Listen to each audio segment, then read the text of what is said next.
ask 100 people in manufacturing what MDM is, you're going to have maybe 10 people say, I know what it is. And out of those 10, they're going to go, 8 of them are going to go, it's PIM.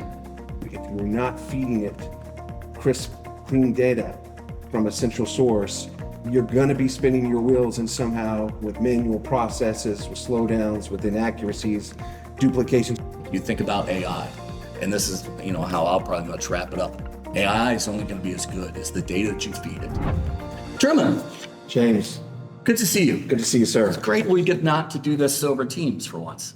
Agreed. I get too many meetings over there. We get to do something face to face, talk about the things that we do in data, all the things going out in industries right now that we can help with and kind of bring light into what it is we all do.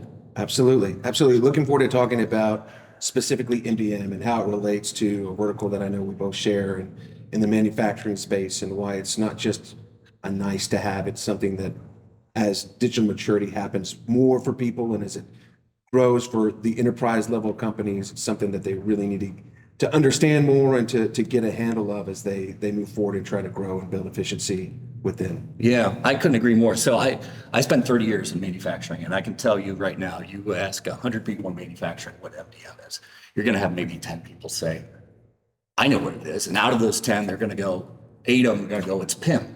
And the first thing I start off with, it's more than PIM. It's not about sticking things on the internet or e-commerce totally. It's a complete solution from supplier to the raw materials to your operations and assets. It's your products, so you get the accurate descriptions. It's all the way down to your business partners, your customers, regulatory compliance on a regional level, and all the interoperability in between. I think it's well known that most enterprise level manufacturers have 40 to 50 plus software solutions within their organization. And that's from green screen legacy ERPs, high-tech PLMs, all that stuff. Nothing sitting in the middle like a good network router to kind of exchange that information so everyone's working in sync and on the same page. Yeah, no, that's exactly right. And I think taking a step back too on a larger level of MDM is that it's no longer just an IT function. It's really gone into the business realm, and how all of those things that you just mentioned, from customer to product to location, how they all feed each other. And you talk about how the average customer has 50 plus different software things. The MDM feeds into all of those. So by getting that single source of truth correct, really helps all of the other things downstream. Over the years, you found this turn from, it may be an IT's budget, but they're really asking the operations people, the people in product, the people in procurement, all the way down to the VP in sales, and go, what would be important to you? What helps your efficiency? What helps you do something more accurate? And once we started listening more to the business people, you started getting better business outcomes. So maybe we should start for the uninitiated, or maybe those that aren't totally sure, kind of what are some of the differentiators between MDM and PIM as you see it in the manufacturing space? Yeah, well, you know what? We can take a whole journey on from exactly how your product starts all the way down to where it's sold, and kind of share exactly where MDM comes in that, how it brings it all together, gives that centralized point of view all the way across the industry, so people that are sitting in procurement are aligned with their sales teams and what they're trying to sell, so they don't buy something that's out of compliance, or you have the PLM and engineers who are making changes that are able to articulate to those who are responsible for discussing the product's description up onto the website or in literature. So, for me, just like you said, someone said, hey, we need a PIM. Well, what's your problem? And then all of a sudden you're like, well, we're having a hard time trying to get all the accurate data in together. First thing to start looking at, where's it all come from? Your suppliers, are you onboarding them effectively? Are you being able to organize them and manage them, relate them to products downstream? Are you able to relate them with products that you're buying for raw materials in there to enhance this traceability? Are you able to look at them and say, look, I'm double buying here. For this division, I'm buying this, but I'm also buying this from the same vendor at this price. It's being able to do those analytics, and the only way you can do that is when you grab all that data that lives separately in 5, 6, 10, 15 plus different systems and go, I'm looking at one governed truth here. I now know and can make a decision based off of what I'm seeing in the central level. Yeah, I mean, how many times have you met with a customer and it's a a large enterprise entity, right? But you start talking to them about their data and it's, well, it's on a spreadsheet here, or maybe they have one person in the organization that is kind of the person that if something, God forbid, ever happened to them, they would Or go on vacation. it would be huge panic, right? And so and also getting that data from the different manufacturers, the different OEMs, those sorts of things, collating that into one way that's readable across all channels, right? So again, as we're talking about manufacturing, just simple things like lengths and measurements or weights or voltages, the differences between how those are collected and where they come from is really important, right? And so having that to start with, it doesn't matter what all of your other systems are or whatever someone else has sold you as far as how great this is going to help you. If you're not feeding it crisp, clean data from a central source, you're going to be spinning your wheels and somehow with manual processes, with slowdowns, with inaccuracies, duplications, all of those things that you kind of discussed. So yeah, understanding, starting with the product, like you said, what does that look like? What are some of the things that are basic to that to get right is a great starting point. Yeah, and downstream consumption is huge. So having one enriched record come in and be able to police and govern that and manage that right from the get-go. And you think of where does most of your bad data come from in an organization? It comes in from the left side. It comes in from the back door, which is a supplier. And if I can't start organizing that from the get-go and associate it in with a product. So what MDM kind of does there is it helps tell a complete data story. If I do this, like manufacturing is like a Rubik's Cube. You change one side, all the other sides are going to change with it. So to be able to continually re-optimize, have everything connect, have that complete story downstream, and then you're able to say, you know what? Any of these changes, I'm able to share it, no matter whether or not they're using Excel, a green screen ERP, syndicated for web content, whatever. I'm able to take this stuff, especially with regulators from a supplier, and immediately share it with them in a standardized format that not only is accurate, but governed for their use. Yeah.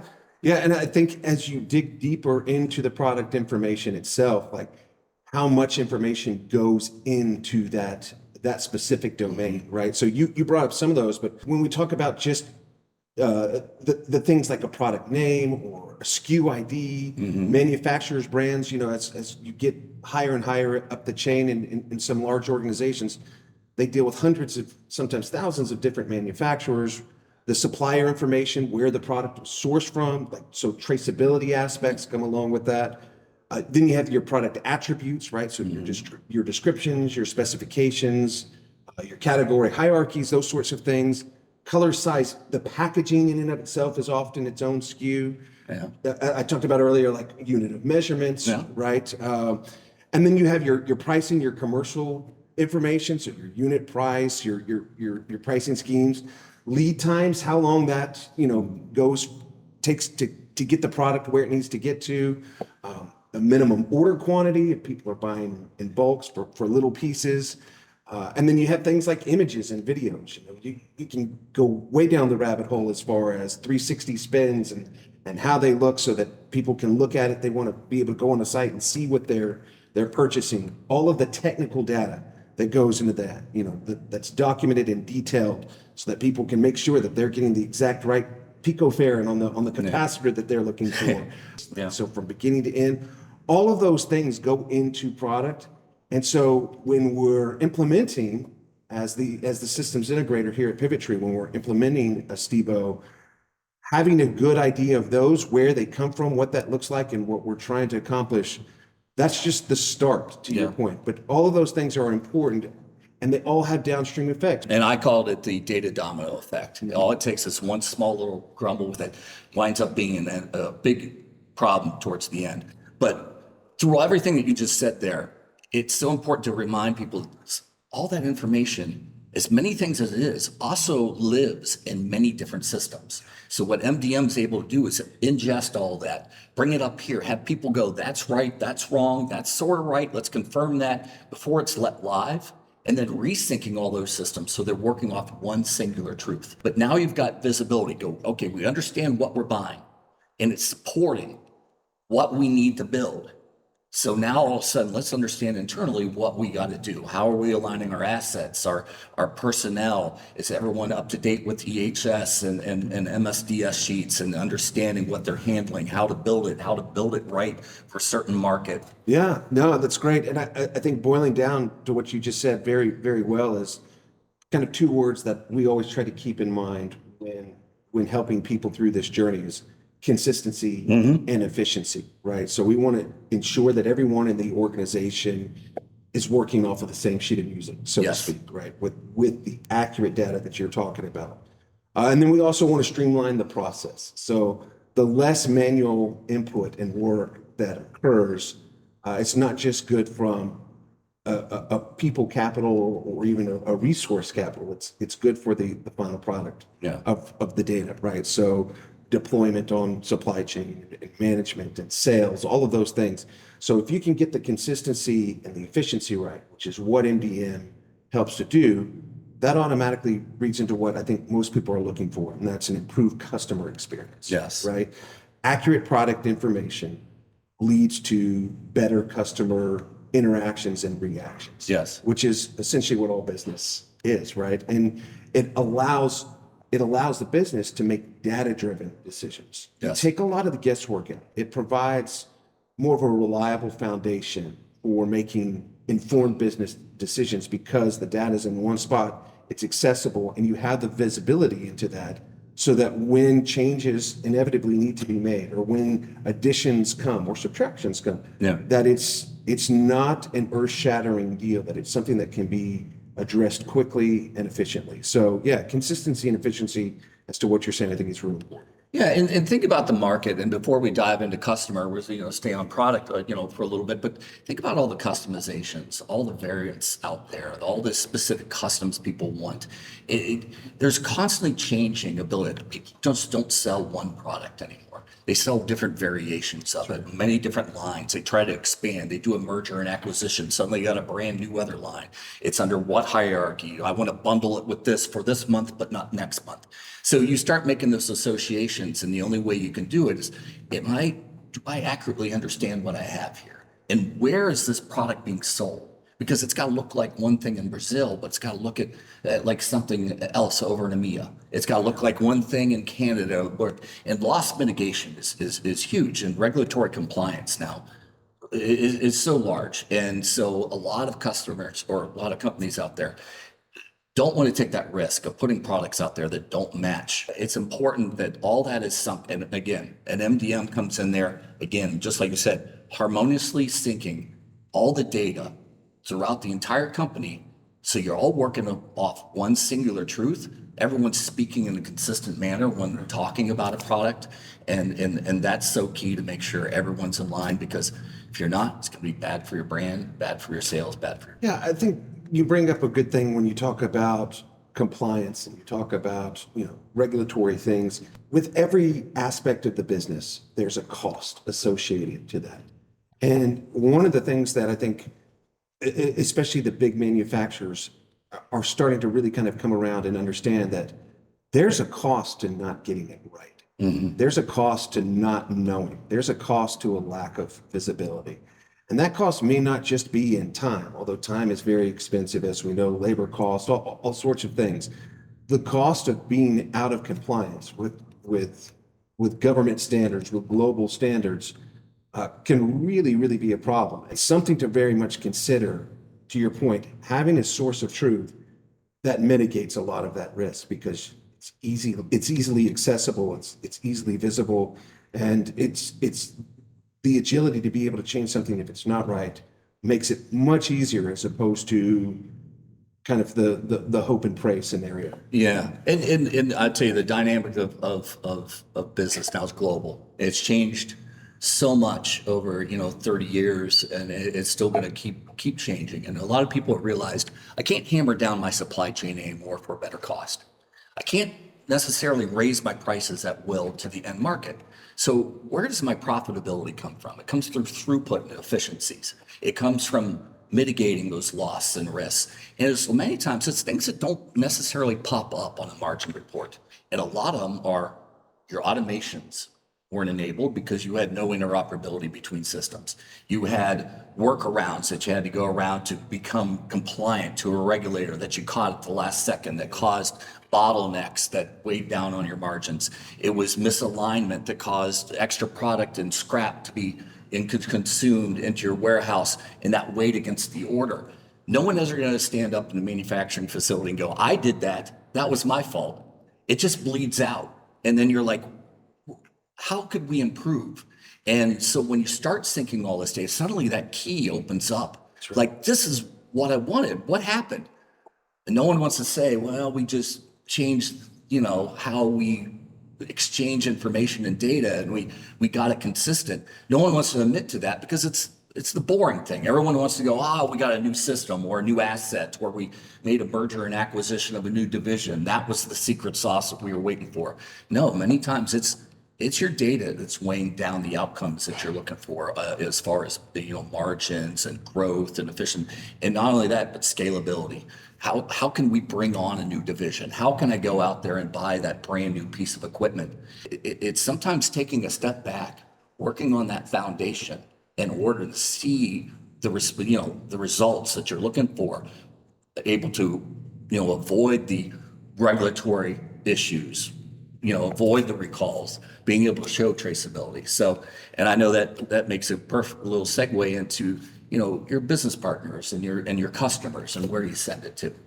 Yeah, absolutely. And with the customer data, right, is understanding the customer.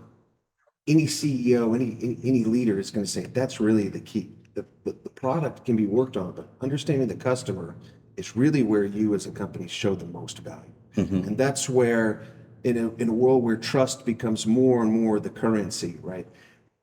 Understanding the customer helps really drive that forward. And so, understanding all of those different things, the identifying information, the contact information, the correct billing addresses, things that people kind of take for granted, but I've seen so many times where are we sending this to the entity in the United States? Are we sending this to the entity overseas? Where does that go? The financial and credit information so that it can be billed at the right time. Is the credit limit set up appropriately? The payment terms, tax ID, all of that sort of thing, the banking details so that people get paid in the right manner, right? And then, as we said before, kind of legal compliance and information, right? So business registrations, industry classification codes, all of those sorts of things are so important to show them that you know them and that you have it in an appropriate way. Because there's nothing worse than when you talk to people and say, hey, why haven't I been paid? And the response is, we don't have the right data here. It's sending it to the wrong space. So customer interaction, and then a place to have a collated history, right? So purchase history, support tickets, marking preferences, all of those sorts of things. One spot to where you can go and look and say, I know that this manufacturer likes this way. Yep. They like it this packaging. They like it sent on these dates, on these times.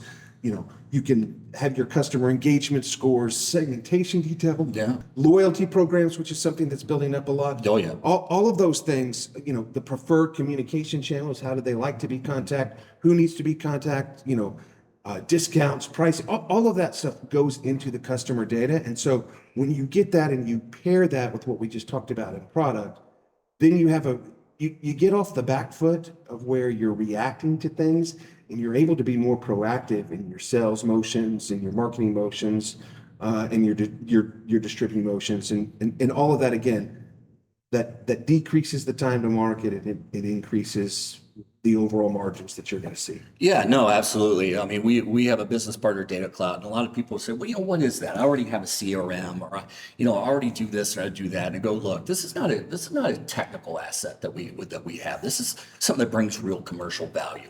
It's something that you're able to enable sales and marketing teams to be more proactive, not reactive. To what you said, did I just sell a customer?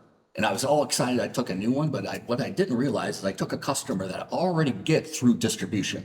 I didn't understand the relationship. Goes, hey, I'm already sending this guy through this distribution channel, and never fails. 3 days later, you get a call from that distributor that gives you millions and millions of dollars worth of business. Go, what you doing taking my end customer?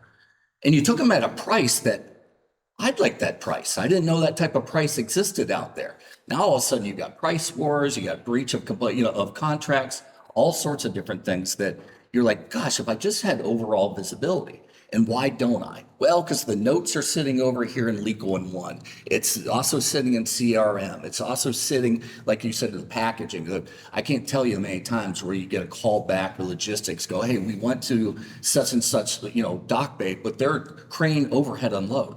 You sent it on a Bucks truck. Like, well, where were those notes? Well, shipping doesn't have that. It's in the CRM, or somebody had it on an email. You didn't get my email. There's no enriched singular record that basically brings everything together so everyone can look and vet and go, is that accurate right now? Is this the person to call? Is this the person that they're, related to right now? Are they part of this customer hierarchy? All these connections, visibility, the information down to, billing. Is this guy credit risk and I didn't know and I just sent him $1 million worth of material? All that stuff needs to be centralized and shared everywhere that impacts customers.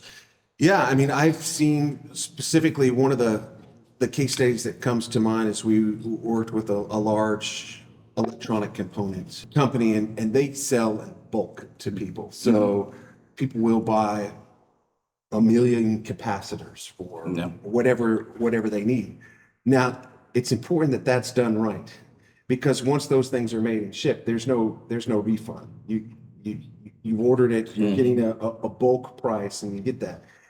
If that data is not correct down to every minute detail on both the product, and if the customer is not correct on the information as far as billing and terms, that can spiral out of control from a cost standpoint very, very quickly, right? And so kind of going back to what we said earlier and what you just said, is it important, the efficiency that drives better business decisions, right? The consistency that allows you to see over time and that you can look at from that source of truth that drives both your product and your customer is something that, again, goes more into the business realm as opposed to just an IT thing. I think it's important to take a step back and say, we're not just talking about some glorified spreadsheet on a computer screen.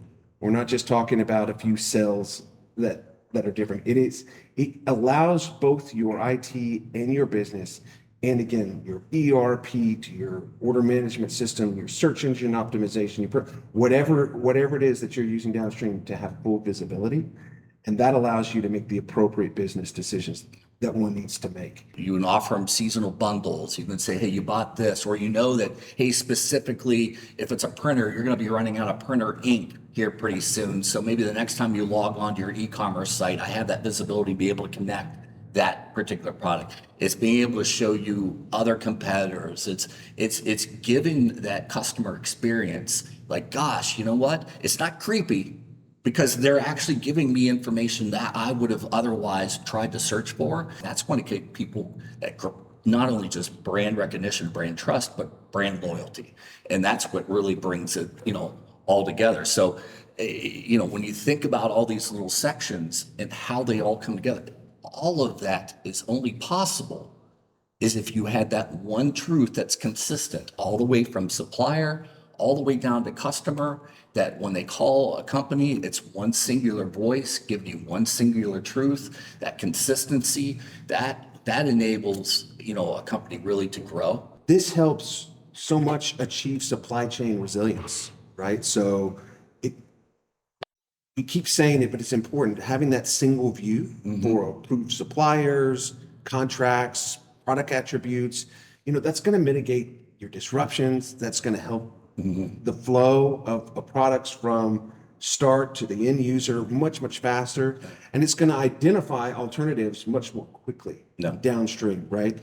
It's going to ensure end-to-end traceability, which is a lot of people, when we talk about visibility, is having that level of traceability so that you unify your product data from the raw materials right to the final product. And that ensures the compliance and the sourcing things that we've kind of talked about, I think, previously.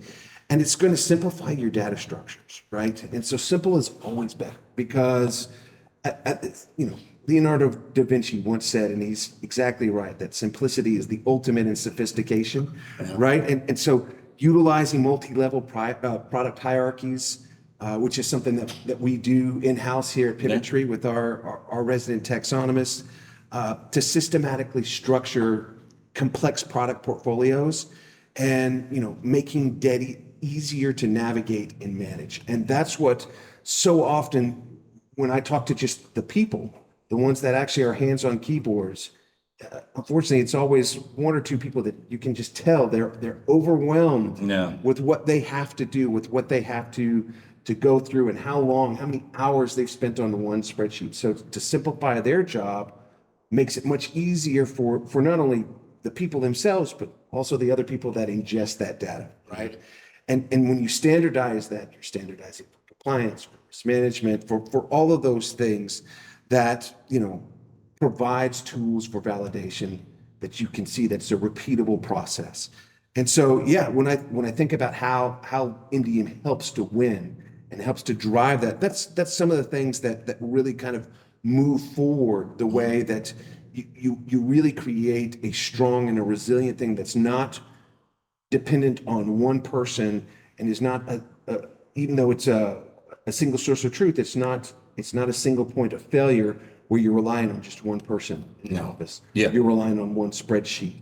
Yeah. Like it allows everybody to look at it and move quickly. Yes. So providing the agility to the business is very, very important. Yeah, and I can tell you, as a 30-year-old, or not 30-year-old, but 30-year manufacturer, wish it was 30. It's manufacturing's a workaround industry.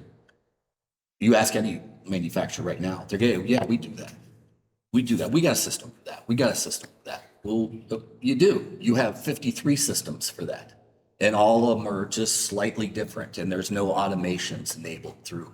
And something that's said in one system is said something different in the other. And that all may not make a big deal to you because you're like, we just work around it. We erase the error, we fix the error before shipping, and then that. Well, you add up all those little fixes, and we catch it, and this and that. You add those all up at the end of the day, and you automate those where you can consistently trust that accurate governed data to flush those through.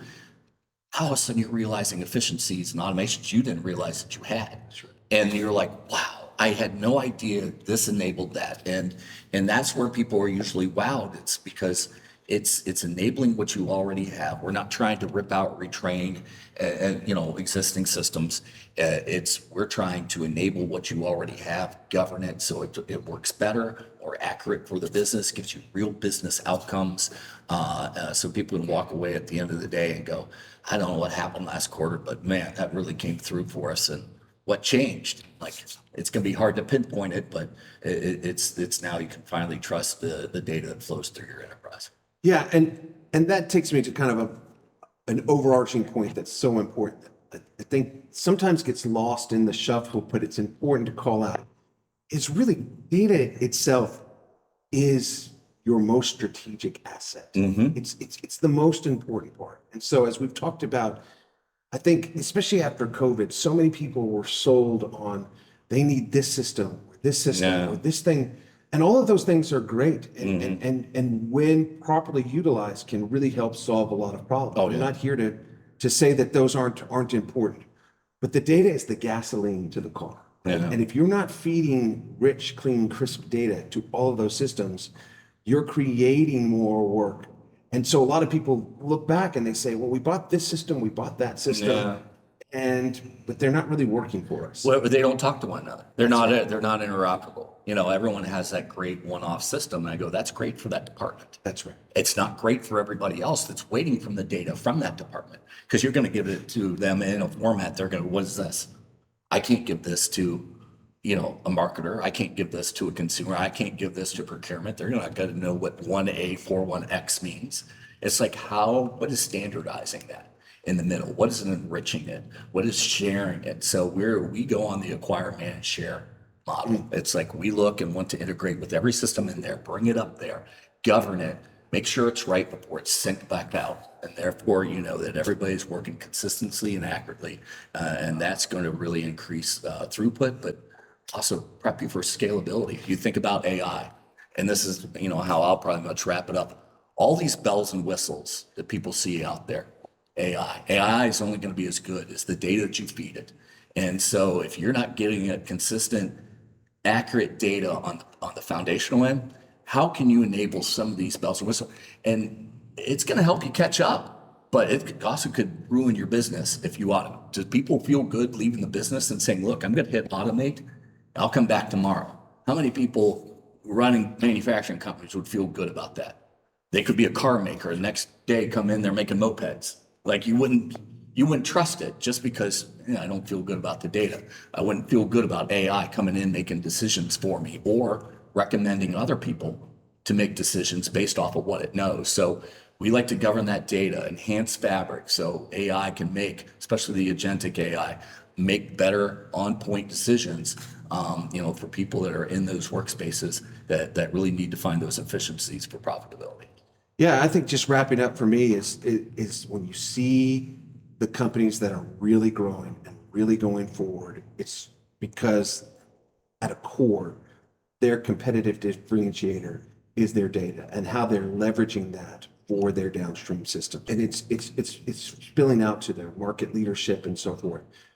And that's where getting an MDM really, really helps you out. It's a shortcut because I know I can tell you from my perspective, sometimes you're a little embarrassed going to data people and say, here's what I got, help me. And they think, gosh, AI can't even think about it. Or, hey, automation, this, we're not even there. Don't even talk to us about that. That's for the Elon Musks and the Teslas out there, people that are working the year 2050.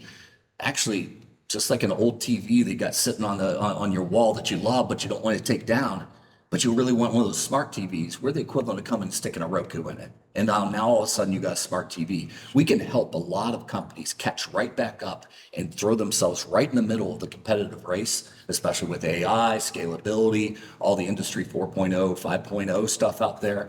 We can really help them catch up really quick by governed data. And we can adjust for pretty much anything from a green screen legacy, ERP, Excel's, cocktail napkin, doesn't matter what it is. Right. It's just bringing it in, govern it. Once you have that, then you have scalability. So I encourage anybody that, that's ever thinking about, I can't do it. I got to keep doing it the way that we're doing it because we just don't have the foundation to be able to support some of this newer stuff.